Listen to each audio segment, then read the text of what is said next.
Welcome to Career Tools. Today's topic, 90-day new job plan, your role. Here we go.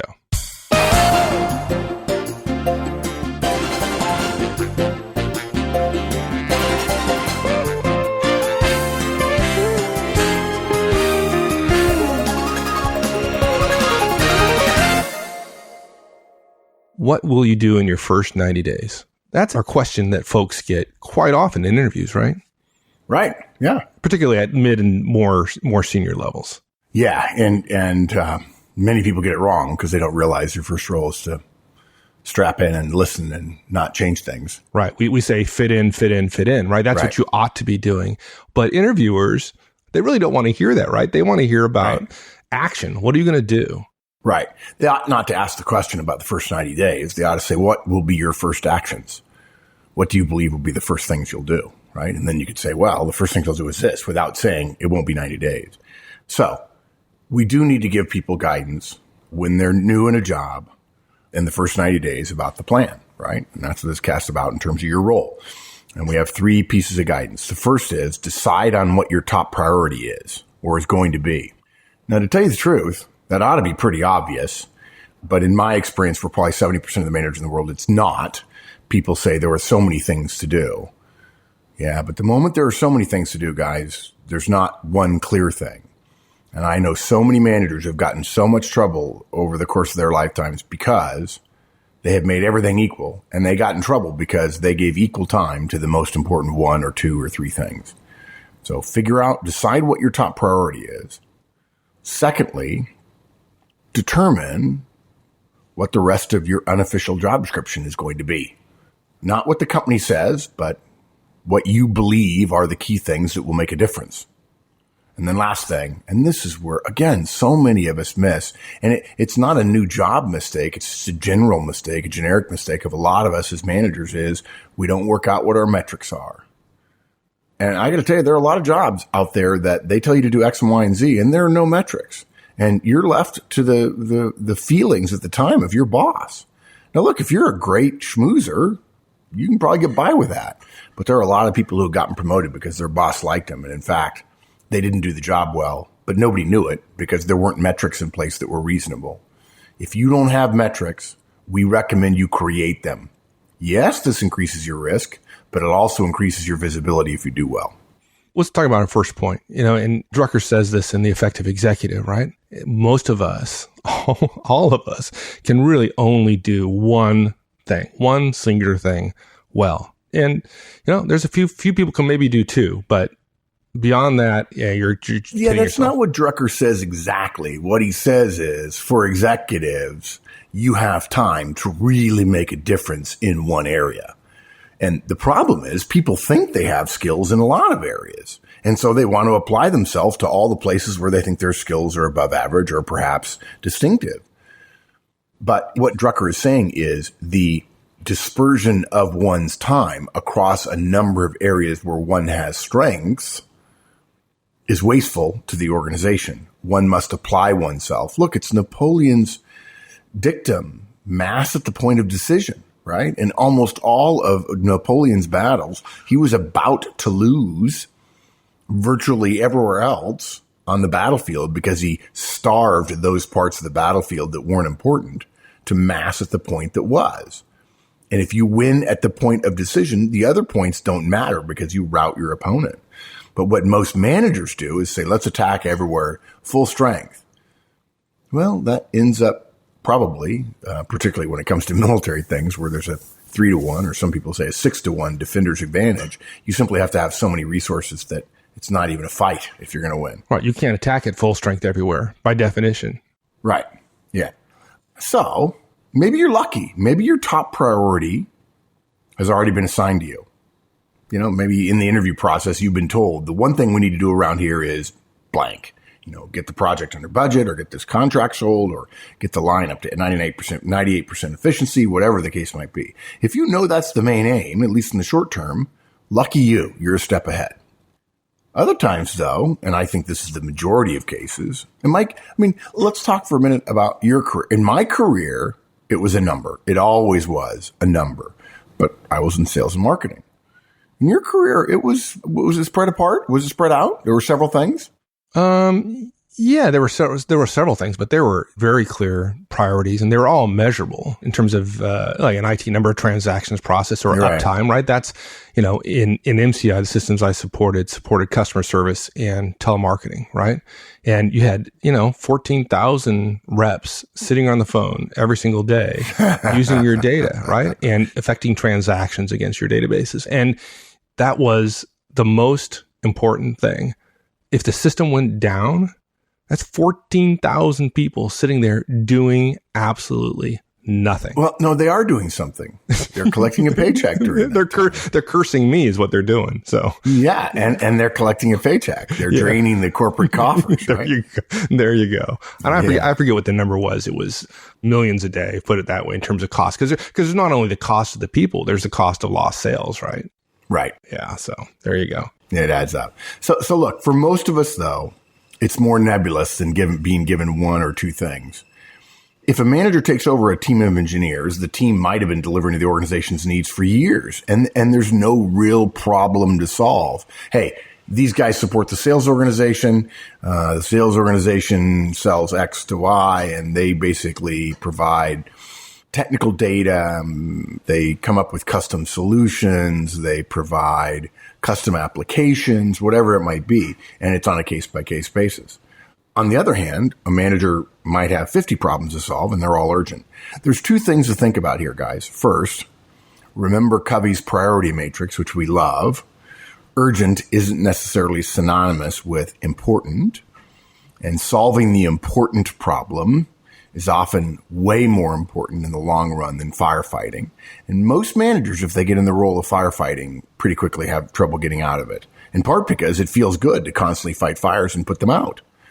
The other thing you've got to be careful of, and we'll have different casts where we help you decide what your priorities can be or should be, but your priority, guys, has got to be in the realm of your boss's priorities. There's no point in solving a problem that your boss doesn't care about. None. There may be one out of every 500 managers where your boss doesn't care about what you do, and yet it's very clear that what you do has a very clear metric. Fine. But the vast majority of you, if you come up with a metric, if you come up with a priority that your boss doesn't care about, you're probably wrong. There's a good chance you're wrong. So solve the problems that are important to him or her. If your boss thinks your job is to get 40 hours out of productivity out of each of your engineers, then by God, get 40 hours worth of productivity out of them first. Then you'll have credibility, and your boss might listen to you suggest that maybe there's a better way to skin this cat. At the end of every job description, frankly, I've probably ever seen, there's always a line which says, other duties as assigned, or something like that. It's the complete catch-all. And it means the company can ask you to do anything that's necessary to further its mission. That seems reasonable. Yeah. And it's not just reasonable, it's necessary, right? I mean, otherwise people would sue because you were asking them to do something outside of their job description. But it certainly impacts your unofficial job description as well. There's unofficial stuff you have to do in every job, and they can appear from the bottom all the way up to the executive level. It doesn't say in her job description or his job description that the receptionist orders lunch for meetings, but they do. When somebody leaves, the manager's always the one that gives a speech, and people just know that. A lot of times, those unnamed things come through accretion from previous managers based on what they wanted to do and what they delegated and what they didn't delegate. The key thing here is, in your first 90 days, you oughtn't be deciding all of those things that have been unofficially assigned to you. We recommend you accept them. Now's not the time. Look, we don't recommend making big changes. Now's not the time to suggest that some of the political capital, the early political capital, of which you have very little, that you will spend it perhaps on something that has strong followers that you shouldn't, or we don't recommend you care very much about. Right? Right. There's enough change in your people's heads already. Let things lie. Know what's official and what's unofficial. You know, if you want to have your own Delta file for the job you're in of things you'll change once your political capital improves and once you've nailed a few months of your primary responsibilities, fine. But for unofficial stuff, usually unofficial means unimportant, but yet monitored, leave it alone. Yeah. And just be aware it's out there. Don't fool yourself into believing that the only things you're responsible for are the things in your job description. And frankly, they've been created over a period of time, and your hiring manager may not, in fact, remember what they are. And so you're going to have to be vigilant. And we suggest that you write them down as you discover them. Let's go a little further than that. Let's address the high C's who have a habit of saying, you perfectionists who have a habit of saying, when your boss says to you, hey, listen, you need to do this. It's a kind of a standard thing. And you have a habit of saying, because you're careful about things and because you're thorough and because you know what you're supposed to do, you say, well, it's not in my job description. Oh, God. Yeah. Okay. Dudes, really, if I were your friend and we were sitting next to each other at a meeting and you said that to our boss who was in the meeting, no, I wouldn't kick him because that would get me closer to the nuclear weapon that was going to go off in the area. I would scoot my rolling chair away from them. And then I would watch my boss, his boss as well, raise his eyebrow with the laser eyebrow of death and burn their face off. I mean, really? Well, that's not in my job description. Yeah. I mean, and I know what you're thinking, folks. You're saying, well, I don't mean to suggest that I don't have to do things not in my job description. What you're saying it with is a tone of, the only reason I didn't do it is I didn't know I had to. Yeah. But trust me, no matter what you say, no matter what tone you use with the phrase, that's not in my job description, that's like not going to work. There are many of you who are probably going like, I can't even believe Mark and Mike are talking about this because surely that never happens. You think that there are people who don't think this is relevant, or? Oh, I think there's some people who say nobody would ever say that, but rest assured. Oh, folks, trust us, there are. Yeah. Or I had a guy once come into me and say, and he was holding a piece of paper in his hand, and he said, look, we talked last week about this thing you had me do. Yeah. What? And he says, well, I've been reading my job description and it's not in there specifically. And I'm wondering if we should modify my job description. I said, no, we don't need to. Well, then am I still doing it? I said, well, I don't know if you're still doing it or not, but you're supposed to. I told you to.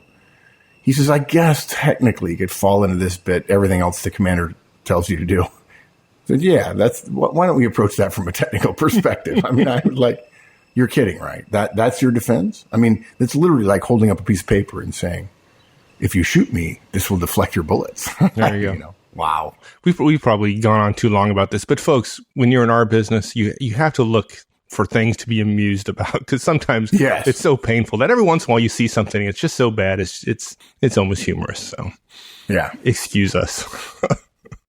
Oh, speaking of humorous, I was at a client last week, and a young guy in the back of the room, very sharp. I get the impression, very good manager, well liked, had a series of questions. And he had a habit of asking his questions in the most confrontational way he possibly could. And before I finished my answers, he would interrupt me with a but, right? But what about this? What about that? It didn't come across terribly confrontational because I'm relatively at ease in front of a group. But, you know, I made a comment to him as he was leaving. I said, you know, you're good. You know, there's some rough edges, but you're good and stick with it. And you'll be a great manager and a great executive.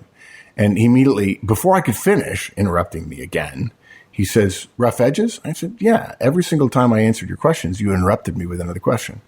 And before I could finish, he said, no, I didn't. He just can't even see it. Can't even see it, right?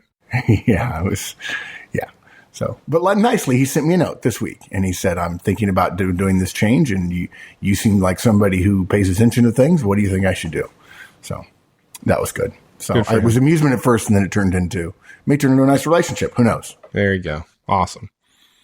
All right. Anything else on that? I'm sorry. I think we beat it to death. No, it's fully dead. That's right. The chupacabras are now feeding off of its carcass, I think. Chupi is happy. Chupi is happy, yeah. Folks, if you don't know what that is, then you need to look it up. You just trust us. You need to go look that up. And our last point is you need to work out what the metrics are, right? You have to be able to measure what you're doing. And I'll tell you the biggest problem with this, I think when we say work out what the metrics are, people are just shocked because we're touching them in a place they don't want to be touched. Because there are managers, I would be willing to bet 60, maybe as many as 80% of the managers in the world who take over a job, who are both frustrated that they don't have metrics assigned to their job and thrilled because they can't be measured without metrics. Of course, you are measured. You're going to get a review. At the end of the year, you're going to get a review, and there's your measure right there. It's just completely subjective. But we believe in measures. Your company, whatever it is, whatever it does, gets measured. It does. Any system that externally is required to behave differently than it does internally is doomed to some sort of significant comeuppance or failure. And so we can't have companies trying to sell products or services or trying to market themselves in whatever way and being measured based on growth or quality or quantity or profitability or whatever, and then not having internal portions of the organization be measured. A house divided against itself cannot stand. It's simple. It's a logical extension of that. And we get emails from people whose jobs don't have metrics. And at some point, if you're a manager or if you're an individual contributor and you've been in a job for 6 months and you don't have metrics, we want you to start working on them now. And at that point, you're complicit in the fact that you don't have metrics, and it will bite you now when your boss says this is what they're going to be and you don't have any input, or it'll bite you later in a bad review, which, look, if there are no metrics, you don't know what to shoot for, so it's all subjective. Or when you write your resume and you realize there's nothing you can really say about how good you were because there's no objective way externally to say this is how good somebody was in this job. Right. And don't worry too much about getting it right the first time. You can select a bunch of metrics that you think are appropriate. And they may in fact not be, but you present them to your boss, say, hey, this is what I measure myself on. And she goes, no, those are the 5, those are the wrong 5 measures. You need to measure this. Well, okay, that's a conversation you get to have that you wouldn't have had otherwise. Yeah. Mike, let's do a little thought experiment. If one of your directs came to you and said, look, I'm not exactly clear what my job measurements are, so I took the time to figure out what I think they should be, and I put them together here. Let's talk about it. Can we ever imagine a situation where that direct wouldn't get a pat on the back, say, well done? And maybe it's shame on us for not being clear. Here's what your measures are. Okay, I admit that. But at least they didn't come to us and say, hey, you haven't given me my measures yet. Yeah, absolutely. Right? At least they brought a solution to the table. That'd be huge. You're right. I can't imagine a case where I wouldn't just be gushing over the fact that the person brought me the metrics, even if they were wrong. Even if they're wrong, guys. Thank you. You're thinking. Yeah. Look, we've got a couple of casts on how to set goals and how to use MT goals. And we talk about DBQ goals and coaching and so on. Sometimes the overall goal is pretty long term. Recently, somebody asked us what the metrics should be when they were working on a 2-year research process. You know, he was 6 months in, and it's difficult for him to work out what ought to be evaluating himself on. Usually, though, that can be broken down. There's not a known measure, but you can say, look, if I've got a 20-chapter book and I've got 2 years to write it, I got to write about 1 chapter every month. And that way I'll be 20 months in and 20 chapters, and then I've got 4 months to rewrite. You think about rate, which is, distance divided by time, and break it down that way. It's certainly, in many cases, the organization helps you decide what the periodicity or the frequency of those measurements are based on how often you get evaluated or you get formal feedback or how often you're meeting with your boss. I mean, look, if nothing else, in less than a year for most of us, if your organization does reviews yearly, you're going to have a review. If you don't know what your metrics are, you'll have no evidence you're doing a good job. This one we talk about third, but it's the one that worries me the most. If every manager knew this, the Sturm und Drang in management would drop by 20% immediately. Yeah, agreed. So that's it. Look, work out your top priority.